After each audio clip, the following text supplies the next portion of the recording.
Ang programang ito ay rated SPG. Striktong patnubay at gabay ng magulang ang kailangan. Maaaring may masiselang tema, lengguwahe, karahasan, sexual, horror o droga na hindi angkop sa mga bata. Lang siya, di ba kayo naawa sa kanya? Sana!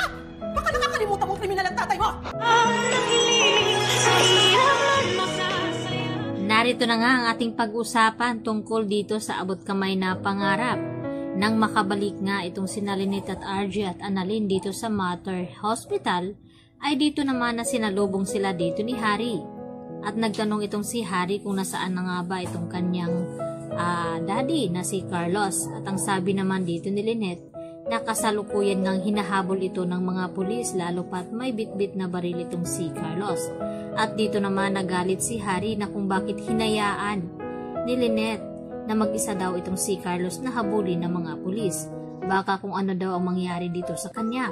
At hindi naman napigilan ni Giselle na magalit kay Harry at sinampal nga ito na baka nakakalimutan daw ni Harry na isang kriminal itong kanyang ama. At wala na nga nagawa pa itong si Harry, kundi maghintay kung ano ang update ng mga pulis sa kanilang paghahabol dito nga kay Carlos. Samantala habang hinahabol nga dito si Carlos at aminado nga ito na wala siyang laban sa mga pulis, lalo pat marami ito at mga armado pa. Kaya dito naman kumuha ng pagkakataon itong si Carlos na tinawagan nga itong si Zoe at humingi siya ng sorry dito dahil sa kanyang mga nagawa. At ibinilin nga ni Carlos dito kay Zoe na sabihin kay Harry na hindi daw niya sinasadyang saktan ito at sana mapatawad daw si Carlos ng kanyang anak na si Harry. At ito na daw si Zoe ang bahala dito kay Harry dahil iiwanan na daw niya ito. At dito nga nakipagsabayan itong si Carlos sa mga pulis na makipagputukan. Kaya hindi inaasahan ni Carlos na matamaan nga siya dito sa bandang balikat. At dito naman na nagsisigaw itong si Zoe at nakiusap pa siya dito kay Carlos na sumuko na lamang sa mga pulis at huwag nang manglaban. Subalit talagang matigas itong si Carlos dahil hindi nga daw siya magpapahuli ng buhay dahil mas kahihiyan sa kanya at lalo na sa kanyang mga anak kapag nakulong nga siya. Kaya pinilit niyang makipagsabayan dito sa mga pulis. Samantala itong si Annalyn parang hirap at pagod na nga sa dami niyang dinaanan ng mga problema.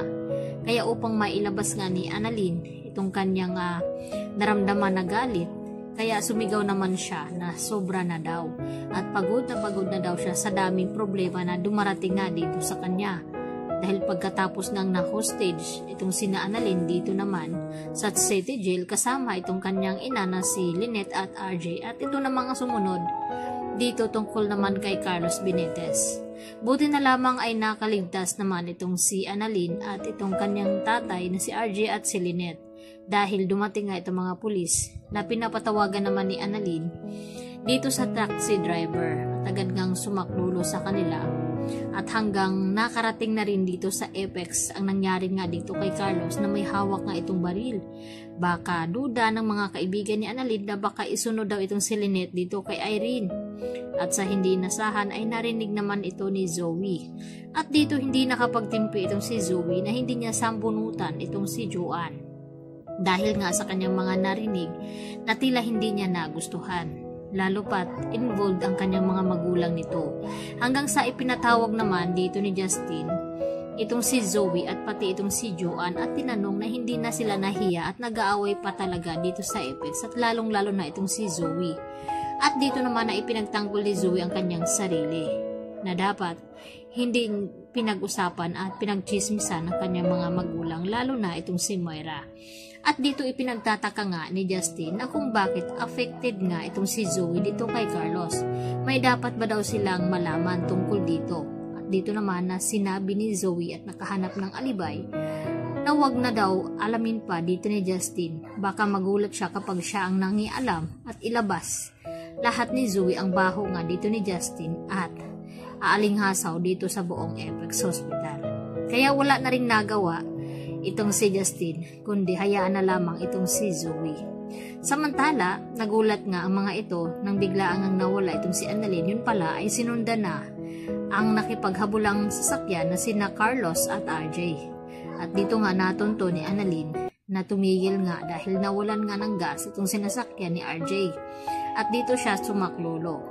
At sa kasamang pala dahil sa nanglaban nga itong si Carlos, dito na nga ba siya katapusan na ni Carlos at pagbayaran lahat-lahat ng kanyang mga nagawa. Subalit ay magugulat naman itong si Harry sa kanyang mga malaman mula dito kay Zoe na magkapatid sila.